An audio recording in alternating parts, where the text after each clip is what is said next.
वचन पाहायचं आहे. वचन तुम्ही देताय ते वचन नाही, ते वचन दे हे करतो असं काही वेळेला मोठ्या माणसांचं पण ऐकता ते वचन हे अभ्यासाचं वचन वेगळं आहे. आता वचन मध्ये दोन प्रकार पडतात, एक वचन अनेक वचन. म्हणजे एक वस्तू अनेक वस्तू. एक वस्तू आहे की अनेक वस्तू आहे हे ज्यावर कळतं त्यालाच आपण वचन म्हणतो. हे ज्यावर कळतं त्यालाच आपण वचन म्हणतो. आता एक वचन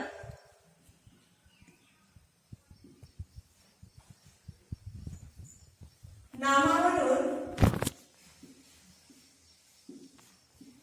एका वस्तूचा बोध झाला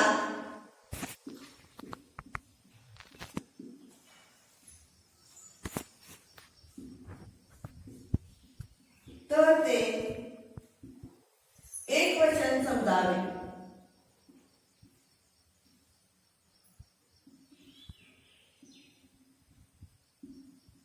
आता उदाहरणार्थ झाड काय होणार, ते झाड. इथं आता लिंगाचा काही हे नाहीये पण झाड एकच आहे.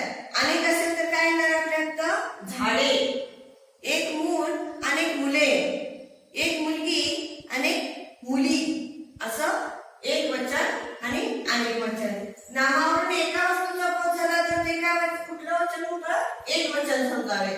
आता अनेक वचन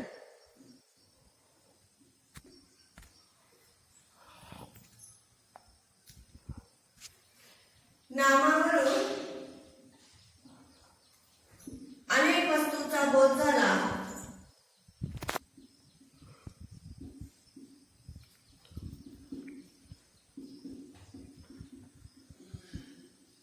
तर ते अनेक वचन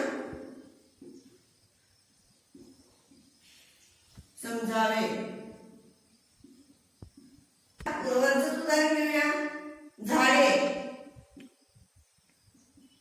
अनेक झाडे आहेत म्हणून काय हे काय इथं झाड दिलं, इथं झाडे. आता इथं दुसरं येते एक मुलगी अनेक, इथं काय येणार, मुली येणार. काय येणार, मुली. एक मुलगी अनेक मुली. एक मुलगा अनेक मुले. हे एक वचन आणि अनेक वचन.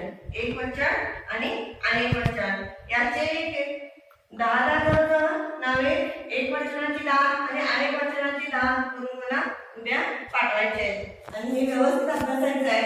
तुमच्या स्कॉलरशिपच्या नवनीच्या पुस्तकामध्ये पहिले जे उतारा आणि कविता झाल्यानंतर हे टॉपिक आहे ते सोडवायचे सर्वांनी.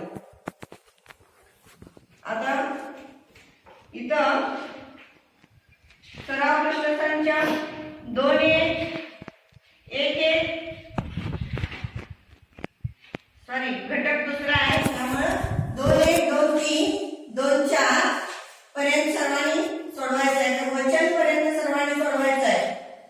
पुढचं आता येणार मराठी व्याकरण मध्ये काळ. त्यामध्ये वर्तमान काळ, भूतकाळ, भविष्यकाळ हे आपण शिकणार आहोत. आणि इथपर्यंत सोडवलेलं फोटो काढून मला सर्वांनी पाठवायचं आहे उद्यापर्यंत. ठीक आहे, ओके.